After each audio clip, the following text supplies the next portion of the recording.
The biggest battle you fight is against an enemy you inherited. It's a quiet sabotage that runs in your family, a pattern of scarcity or anxiety that feels like your personality but is actually just a ghost in your machine. This script will show you the biological evidence for how these patterns are passed down through generations. And once you see the mechanism, you'll understand the blueprint for how to finally break free from it. Because you're trying to solve a problem in your own life that started centuries before you were born. Deep in the historical records of a small isolated parish in northern Sweden called Överkalix, researchers found something that defies common sense. For 2 centuries, this town experienced cycles of extreme famine, followed by years of abundant harvest. It was a perfect natural experiment.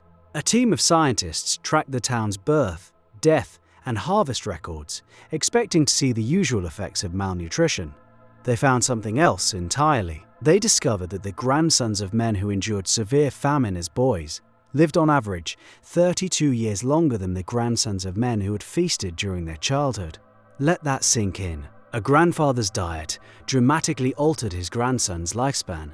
2 generations later, the men who had plenty to eat during their formative years had sons and grandsons who were far more likely to die early from diabetes and heart disease. The feast had become a curse, the famine a strange kind of blessing. And this effect passed through the male line, completely skipping the children and appearing in the grandchildren.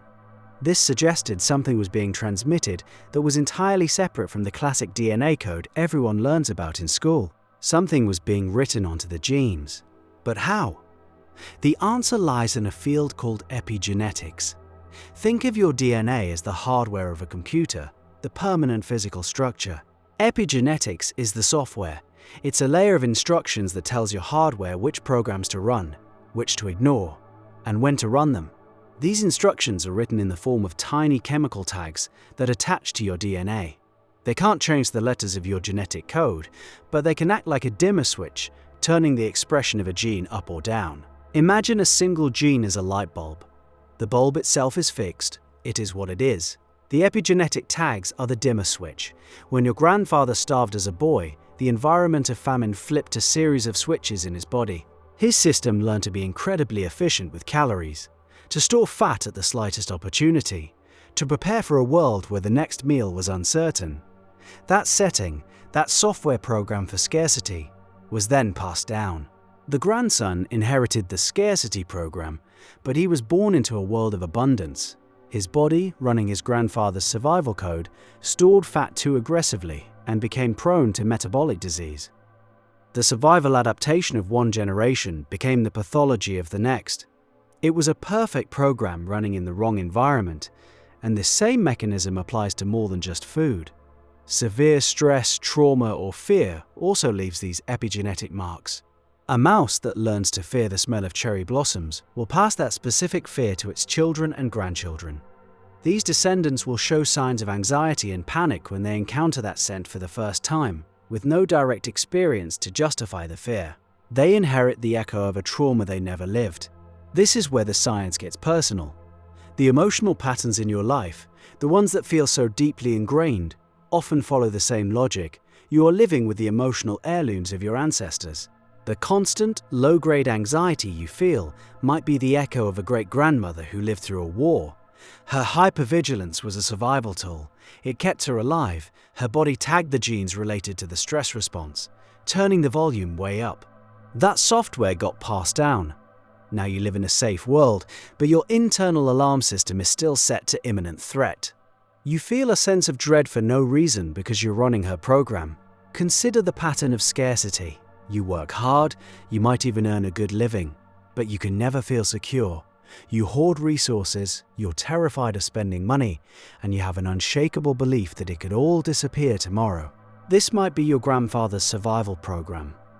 He lived through a depression where losing everything was a real and constant threat. His frugality was wisdom.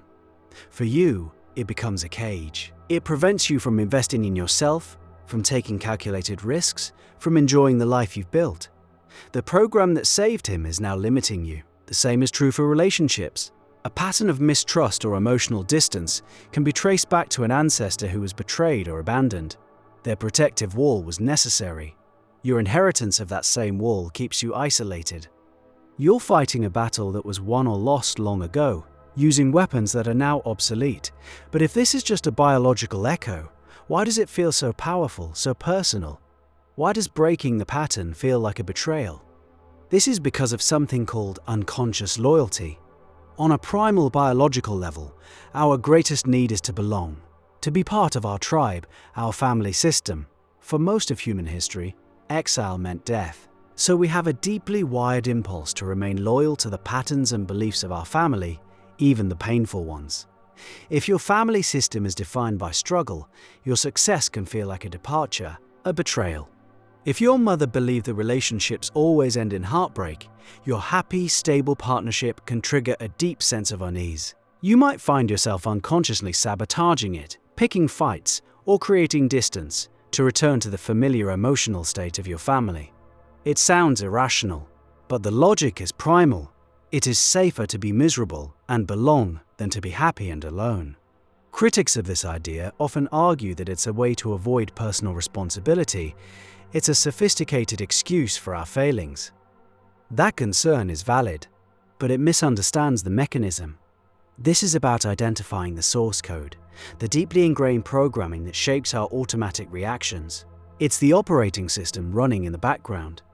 Acknowledging that the program exists is the first step toward taking true responsibility, which is the ability to respond consciously instead of reacting automatically. Before you see the pattern, you are its subject. After you see it, you have a choice. You can see the impulse to create chaos, the urge to retreat into scarcity, or the wave of anxiety rise up and recognize it. You can say, that's my grandmother's fear. That's my grandfather's scarcity. It was useful for them. It protected them. I can thank it for its service, and I can choose something different for myself right now. So how do you actually do this? How do you move from understanding the pattern to changing it? The process starts with a kind of emotional archaeology. You look at the block in your life, the place you feel most stuck. Let's say it's a profound fear of public speaking or being visible. You've tried to overcome it with logic and willpower, but the terror is physical. It feels primal. Instead of just pushing against the fear, you get curious about its history. You ask questions. Who in my family was silenced? Who paid a price for speaking up or being seen? Perhaps you discover a story about a great uncle who was shunned for his political beliefs, or a grandmother who was told her opinions were unimportant. Their experience of being punished for visibility created a survival rule. It is dangerous to be seen and heard. That rule became an unspoken family law, passed down not through words, but through feeling. Through epigenetic markers, your terror on the stage is loyalty to that law. It's your body trying to keep you safe from a historical danger. The first step is simply to bear witness to that story. You connect your personal struggle to a larger family narrative.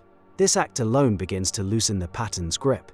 It moves the block from being a personal failing, there's something wrong with me, to an inherited survival strategy. This was a brilliant adaptation for a world that no longer exists. You develop a kind of compassion for the pattern. It's an old soldier still fighting a war that ended long ago. The next step is to consciously and deliberately create new experiences that contradict the old programming. The old code says it is unsafe to be seen. Your job is to create small, manageable moments of safe visibility. You speak up for 30 seconds in a low-stakes meeting. You post one comment online. You share an opinion with a trusted friend. Each time you do this, and nothing terrible happens, you are writing a new line of code. You are providing your nervous system with updated information. You are showing it, through direct experience, that the old threat is gone. This process is slow. It's like teaching a feral animal to trust you. You are overcoming generations of conditioning. There will be resistance. The old fear will flare up. That's the program trying to protect you. When it does, you don't fight it. You acknowledge it. You feel the physical sensation of the fear without letting it dictate your actions. You allow the old story and the new choice to coexist. That's the real work. Holding the tension between the inherited past and the chosen future. It's a process of honoring where you came from without being imprisoned by it.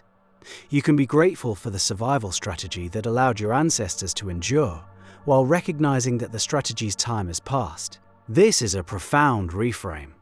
The family patterns that you once saw as a curse become a kind of map. They show you exactly where the unresolved energy is.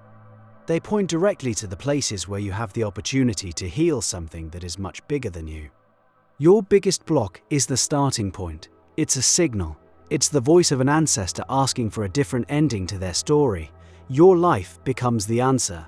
The work is to metabolize their pain into your strength, their silence into your voice, their scarcity into your generosity. You become the one who breaks the chain, not by rejecting your history, but by completing it.